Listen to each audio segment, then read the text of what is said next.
He looks at Aristal and says, "Can you at least tell me anything about what happened since he cannot?" Apparently, he was framed a while back.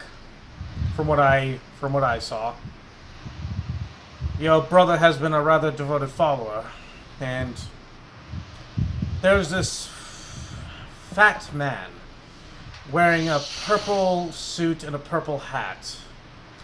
He was kind of like a town crier type person, you know the type. Yeah, I do. And yeah, he was basically saying bad things about your brother and the family that took him in. And well, the entire town they kind of lynched him.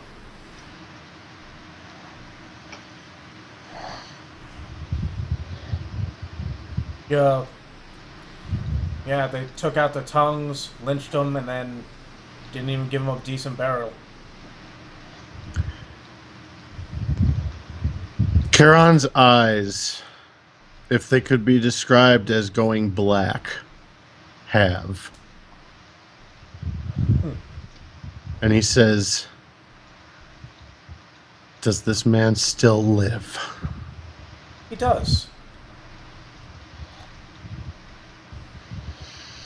He works for some seedy people that I'm unable to see.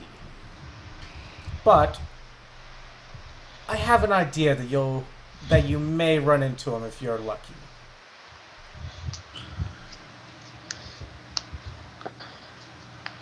It will be more than just luck. Keran looks at his brother and says, "He will see justice, one way or another." What was the town that your brother was in? I don't think I Dagger ever... Mark. Okay. Why is it always Daggermark?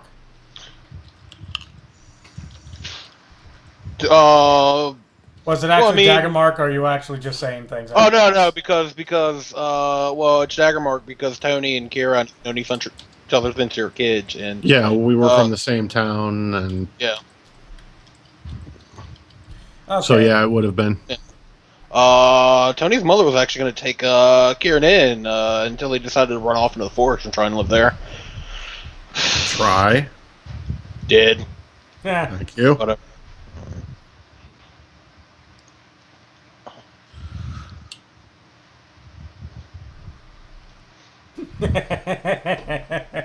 Jesus Christ. Because Kieran's brother probably wouldn't have fit in that family. Actually, we're gonna do something a bit different. Your brother, when he was adopted, moved to a different town.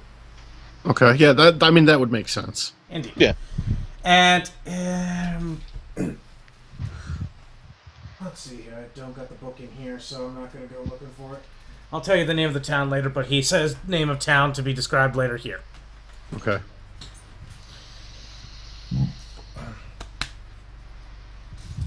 You know, I kind of want to give a little bit of an evil throw here. Well, evil, quote unquote. Oh no, there's no evil in this. No. There's no evil in justice. Anyway, so you go out on a hunt with your brother for what you hope to be the not last time. Yeah. And your brother's actually pretty good with his crossbow. Hits the mammoth clear on the side of the neck. You guys go hunting for... You feel like it's been hours, but Era still says, "Ah, what a wonderful 100-year hunt." Wow. What? What? Time flies. You guys have been hunting for 100 years, technically. But in the real world, it's only been about 2 hours. And Aristotle looks at you going, "Do you wish to stay longer, or do you have business you wish to attend to?"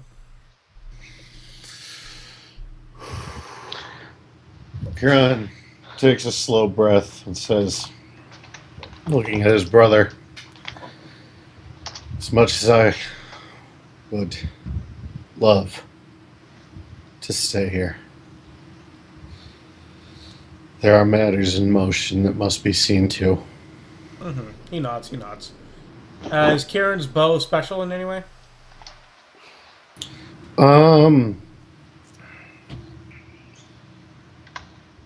Like, is it a magical bow by any chance? It's a plus. Yeah, it's a composite +2. That's not magical. Oh, well, never mind. My bad. That's, No. that, Then no, it isn't. Your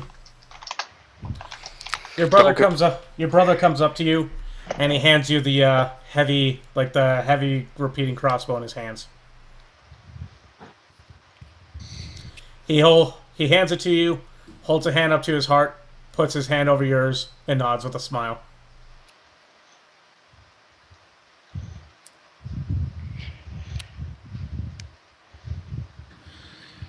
Keran puts a hand on his shoulder briefly, and before, it was one of the few times in his life he was speechless. This is the first time in his life there were tears in his eyes. Keran wakes up in front of Bakken's fire. In his hands is a heavy repeating crossbow. He knows how to use it perfectly. Detect magic? In Kieran's mind, the name of the crossbow is the Brother's Love. A secondary name of it is the Heart's Revenge. That's better. You may whack Tony with it anytime you want. There's pluses for that. Just put boxing glove bolts on it and shoot Tony with them. This thing is actually considered a double weapon. Really? Oh yes, it does the repeating crossbow. It has a clip of 10. Well, not a clip, but more of a cylinder of 10. Uh-huh. It does D10's worth of damage as normal. Okay.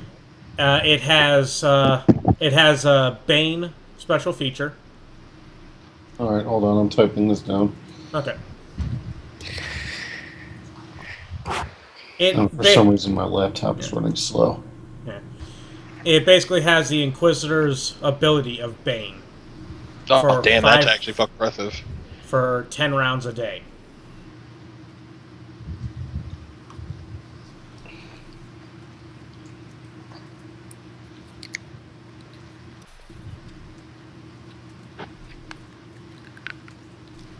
Okay. You can use the butt of it. You can use the butt of it in order to deal 1d8 points of damage. Okay, so it's D10 firing, D8 butt stroke. Yep.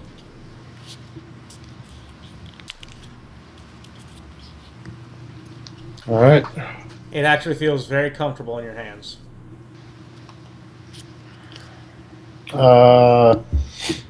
Crit. Crit is going to be a 17 to 20 times 3.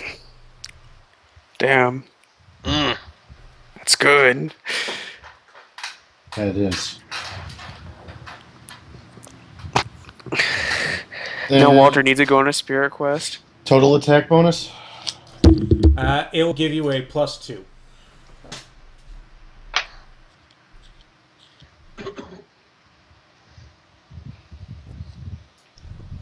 Whatever you hit with this thing, it's going to hurt like a bitch.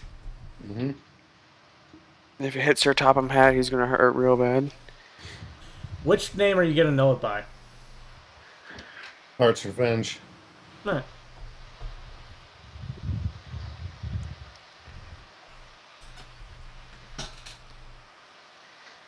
Keran sits in front of the fire. In that case, the crossbow is black with red lightning on the butt. Okay. Are the rest of us awake at this point?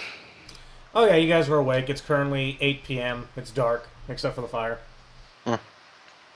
Tony look at Keran going like, that's new. No, I won't question it. Keran doesn't answer. He just sits there for a while in front of the fire, staring at the crossbow. Tony will eventually move in and go, so did you have some kind of weird journey? Because I had that same shit happen with me with Dragonheart. I didn't have it with this, though. Walter walk up and tap Tony on the shoulder and then walk out. Without a word, Keran walks out. Yeah, fuck you too, then, asshole. Fuck it, whatever. Yeah. Tony throws his hands up and goes, thank you for the stuff. Oh, he's not leaving. He just... Yeah. Well, he's... walks out. Yes. Yeah. Well, walks away. Yeah. Yeah, he... Because currently you are outside. Oh, Yeah. okay, well, yeah. Lighting a fire in a straw hut. Not exactly the most hardest thing in the world. I forgot he had a straw hut. He's working on it, though. He's working on it.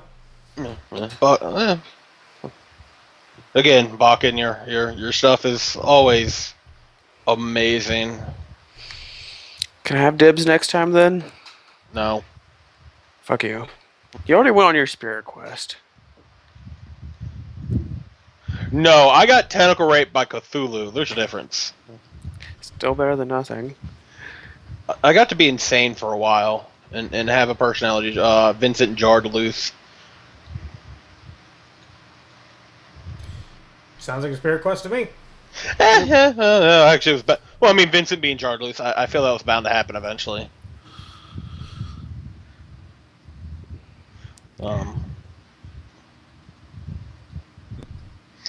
Yeah, no, Tony will have a conversation with Neck and I. Yeah, Nick and I will actually talk to you this time. oh, really? You won't just shrug or just meh? Nah, he's gonna talk. that's While Keran goes and does... It's peaceful stuff. Well, Tony will first start with, so do you have any idea what would be causing my, my blackouts, or my walking blackouts? He shrugs. Tony goes, I get the feeling that you know, you just refuse to tell me. He nods. Is it because of the whatever walks around when I black out? Told you not to tell? Shrugs. Told you not to tell you that didn't say anything, didn't he? Shrugs.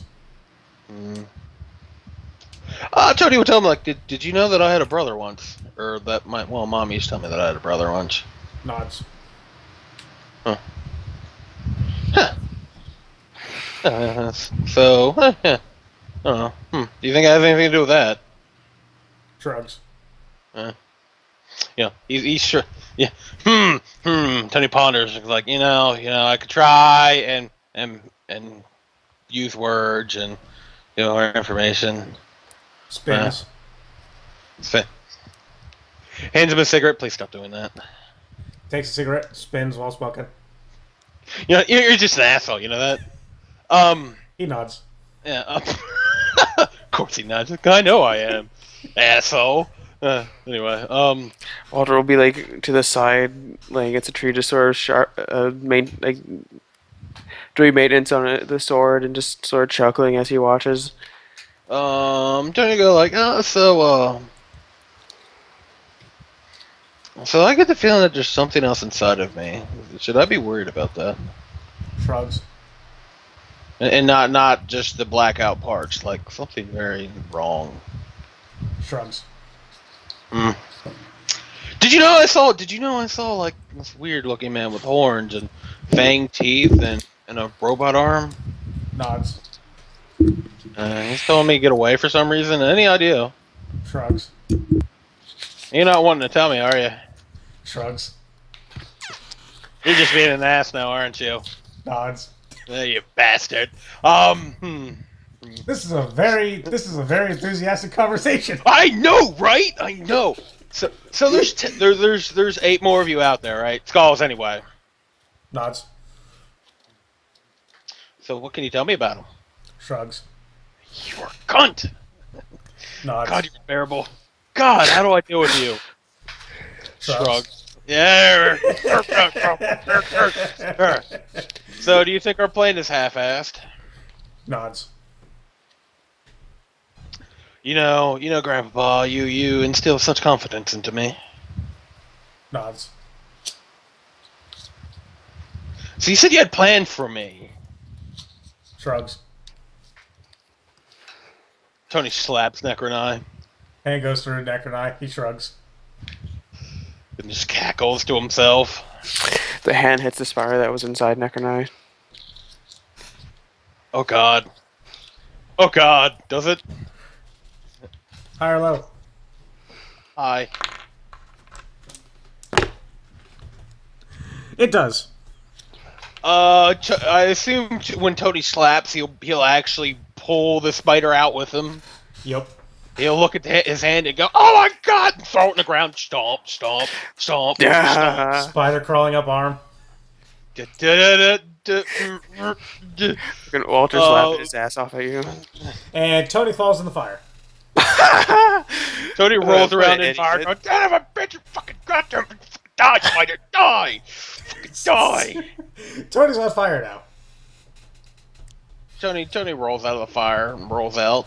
/point/laugh. And then he goes over there and Tony Autobot. breathes into the orb of his sword. Autobots, roll out. And No, looks at Walter and is laughing and pointing. no, I go and over and create 2 gallons of water on you so it puts your ass out. Well, technically, you'll be creating 8 gallons of water. Oh, that's true. I just Tony fucking can dredge easily, your ass. Tony can easily roll out. Stop, drop, and roll. I mean, roll out the fire. Well, then you're gonna light the grass and house on fire. Not particularly. Not if I roll. No, shut the fuck up. Tony is on fire, rolling around until Walter douses him with 8 gallons of water. Tony no longer feels thirsty. Wow! Instead of- Thank instead of God it all for forming that. above him at one time, I just started use my hand as a water hose. And yeah, Tony actually opens his mouth in order to scream. Gets a nice drink of cold, refreshing Antarctic water. You're welcome. How do I know it from the whatever? I don't even question shit anymore. There's 2 talking skulls. One lies. You know, actually, I look at Skolina and goes like, "So, how are you? How have you been?" Shrugs. You good? You good, Tony? No more freaking out and falling into fires on us? Tony punches fucking Skolina. She goes blasting back. It's like, "Don't you start your shit too!" Anyway, I said that. it's like he's the And- one who shrugs. I And just then laughed she- like you punched Scolini even though she didn't say anything and it was Walter saying stuff to you. Then Oh no, she shrugged. Then she comes shrugged. up and headbutts Tony. Tony gets in a fight with Skolina. Anyway, Skolina dodges every single hit that Tony can do, and keeps headbutting him until he is unconscious on the ground. so Fucking it's really asshole. swing, miss, headbutt, ow. Anyway, and until Tony's just sitting on the ground going, "Fucking, just want to even have you guys." You're- He shrugs. He's an asshole, and you just beat the shit out of me. I prop you up so you don't vomit and kill yourself. I said until he's sitting down, not laying down. Well, he said unconscious. I said knocked out. Well, fuck it, whatever. He says that and then blah. Yep. I'm not laying down. Oh god, unconsciousness.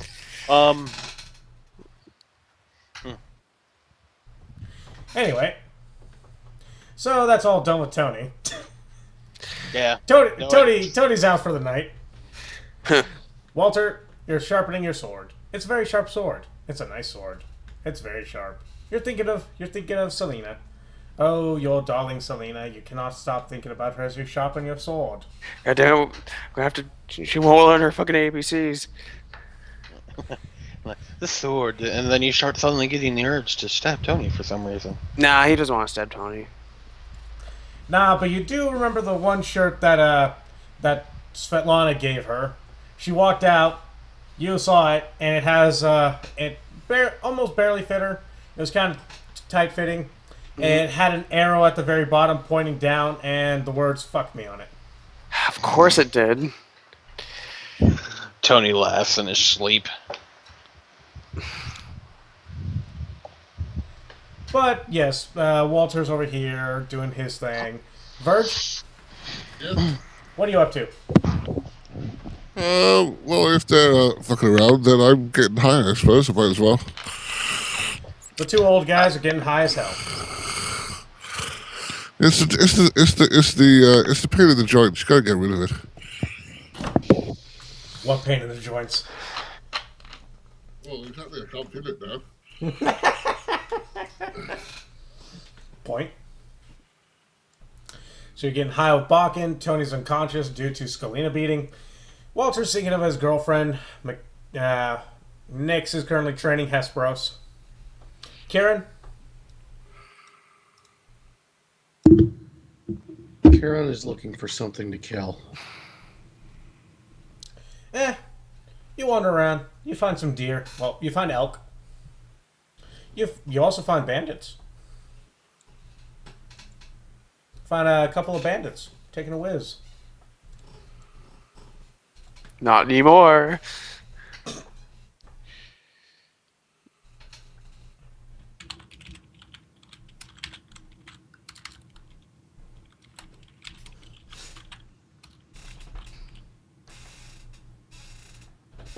Actually, what type of area are we in? You Grasslands? wandered off into the forest. You actually took a long walk. Alright, so that would bump that up to 12. Wow. Well, that's epic. They don't. They're currently pissing in the wind. Bunch of dumbasses. Oh, they're pissing in the wind. Yes, they're pissing in the wind. Herc.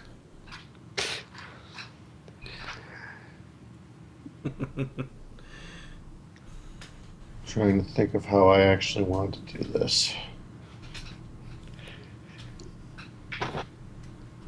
Just go full Metal Gear Solid on them. You know what? Keran is taking one of the doses of combat drugs that he has. Oh boy. What are those gonna do again? +3 to attack, +2 to damage, but I can't cast. Well, you're using the crossbow anyway. No, I'm not. You're not? No. He's going in there full machete.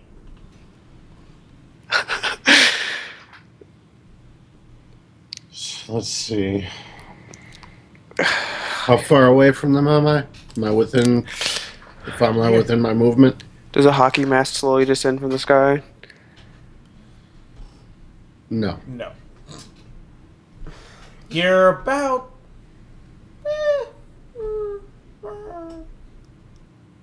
I want to say you can actually get up to 20 feet.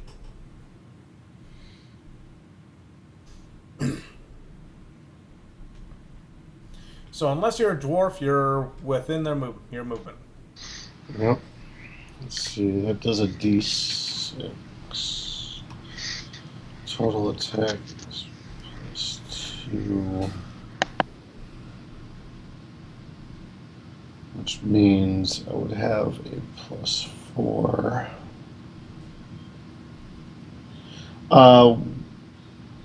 When it says can't cast, does that include the arcane pool? No. Okay. That's kind of an innate thing. Yeah. So. But you can't imbue a magical weapon. Okay. Which is why you always carry around at least one non-magical weapon. Well, that's why I have chakram. Yep. But no. Well, you know what? Let's do this with some style. Ooh, I like style. I know you do. I get bonuses for style.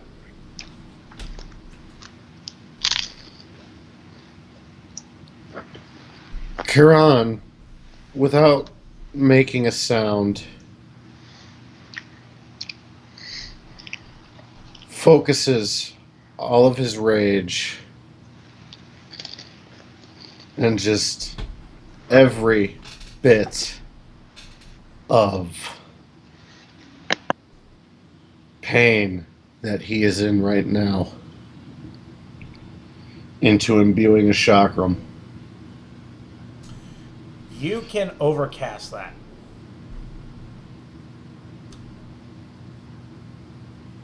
Tell me more. You can imbue it with up to 3 points for a +3. That's exactly what we're gonna do. And that inadvertently activates your little power. Mm-hmm. As the whatever energy type you want, the chakram becomes that type of buzzsaw.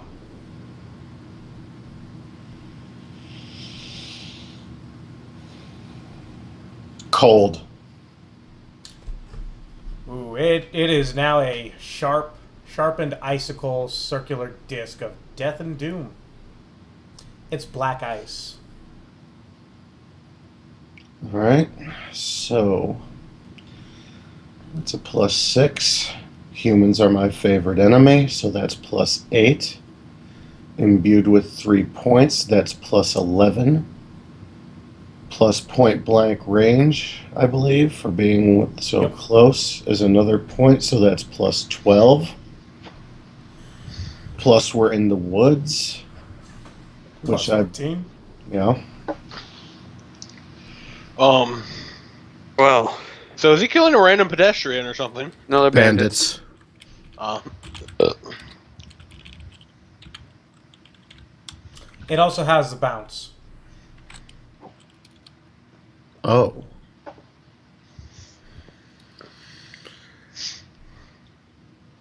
Just before he lets it fly, he gives off the most primal, rage-filled. You can't even call it a scream or a roar at this point. It is just a sound. And it echoes. Oh yeah.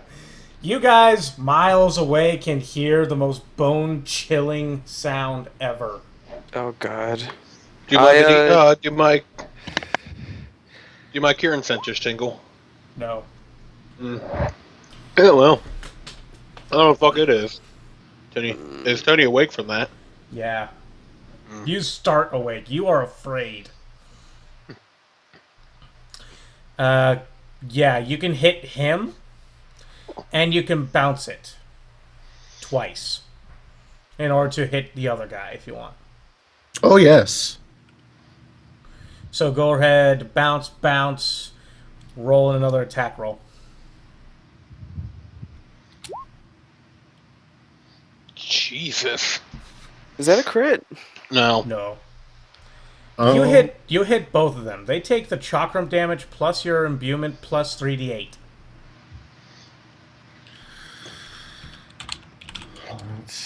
Chakrams are D8. Plus. That is 2 for the strength mod, 2 for favorite enemy. And the drugs. Oh yeah, 2 for the 2 for Two drugs. 2 for the combat drugs. Actually, yeah, I didn't even add in the +3 from the combat drugs. And 3d8. So that's 6. So that's 1d8 plus. No, wait, plus the. It'll just be 48. No. Because 3d8's different type of damage. So D8 plus the 2 for favorite enemy, 2 for. It's bonus damage for being in the woods, too, right? Don't know. I think it's just a hit. No, favorite terrain is just a hit. Yeah. So that's 2 for strength, 2 for the drugs, 2 for favorite enemy. 2 for favorite enemy, 3 for that. 3 for the That's- imbuement. So that's currently +9. So it's 1d8 plus 9 plus 3d8. And again, Oh, that's unfortunate. well, you see these guys get their heads lopped off. They kind of go flying before the entire bodies turn into black ice and then shatter. 2 heads land on tree branches and get spiked. By the way, Keran, Mm-hmm. you feel pain. Not emotional pain. You feel physical pain. Okay. You start to feel this as you start to get a little bit taller. Your arms grow a little bit longer, and you feel claws extrude from your fingers. You can feel your mouth getting a bit longer, and your eyes getting better. Your ears are moving to the top of your head. You feel fangs growing, and you feel fur. As you become something a bit more primal than a werewolf. Or lichen. What type of animal would you like to be? Keran? God, no. No.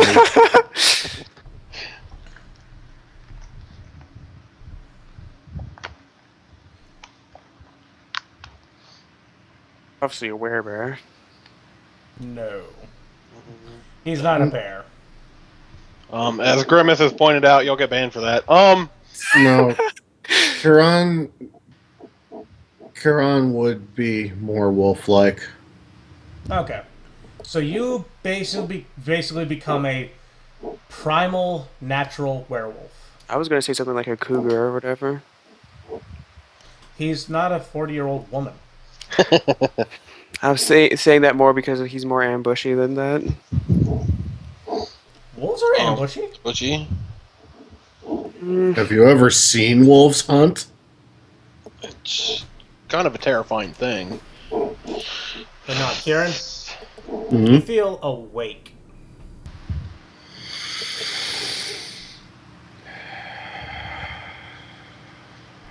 Like, you actually hear every single animal in the... You hear a lot of animals. You see a lot of heat signatures as you have thermal vision. You can smell a lot of things. You are awake. You are primal. You are a beast.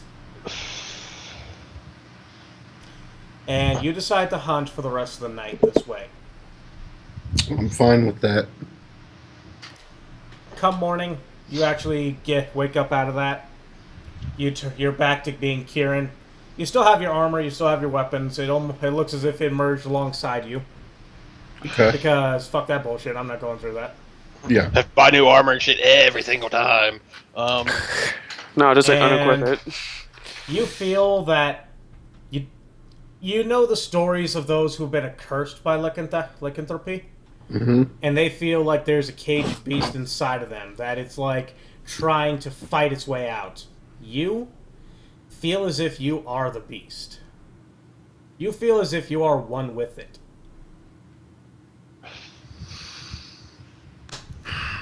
Due to that main fact that, and then you're thinking about it, and you realize that there's a secondary type known as a natural. Those that are gifted with the lycanthropy, not cursed by it, that can transform any time they want. Jelly. That's They can- horrible. They Wow. have 3 forms. Human form. They have full animal form, like you can go into the full wolf. Or halfway, That- which is the werewolf. That monstrosity that you just murdered everybody with. Oh yeah, you're completely sated. You have no hunger. You have nothing like that. But you did kill maybe a few poor defenseless bunnies. By bunnies, you mean bandits? My heart bleeds. You also killed a family of chipmunks. You currently have their heads tied to your belt. Mhm. There's a bear, a couple deer, a few bandits. And No, bet no they one were nice. delicious. No hunters. Luckily, you didn't kill anyone good lines. No, I would think with that kind of Control. yes. Control. Liberty, you win the award of those who do not pay attention. Mm-hmm. Please take a bow and give a speech off to the people that give a fuck. Oh, Switch. There's no one there. imagine that. Shocker. He takes it like a man. Bravo. Okay, guys. With that, I think I'm going to end the session. End it with a little heartache. Yeah. Yeah. Folks, thank you for joining us for our soap opera this evening. Sorry. No, it's cool.